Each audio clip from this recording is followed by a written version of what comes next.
Good evening everyone, myself Naveen, lecturer in economics, ALC Coaching Center. So, in today's class we are going to discuss about the second PUC, one of an important chapter, so that is an determination of income and employment. So, in this chapter there is one important concept, so that is related to a consumption function, investment function and aggregate demand function. So, let's discuss in the brief manner. So here, before going to discussion about this consumption function, we need to know the meaning of the consumption. So consumption is nothing but consuming the goods and services to get the satisfaction.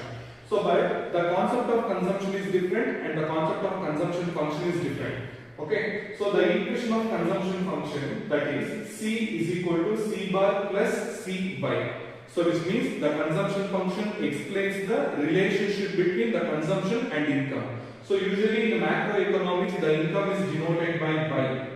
Okay. So the income is denoted by Y. The equation of this consumption function is C is equal to C bar plus Cy. So which means C bar denotes autonomous consumption. So which means the consumption which is independent on the income. For example, when our income level is 0, still the consumption takes a place. So that type of consumption is considered as an autonomous consumption. But the Cy is a induced consumption, which means when the income changes, the consumption also changes.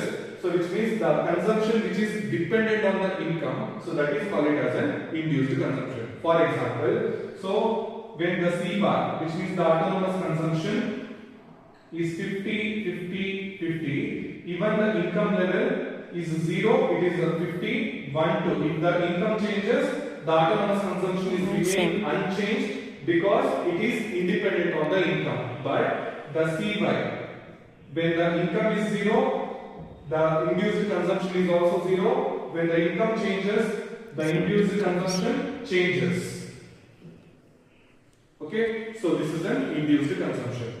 And when we take an investment function, so that is I is equal to I bar. So before this we need to know the meaning of the investment. So investment is nothing but the creation of the capital or the creation of the physical asset. So that is called as an investment here. The investment function will explain the relationship between I is equal to I bar, which means I is the investment function and I bar is the autonomous investment.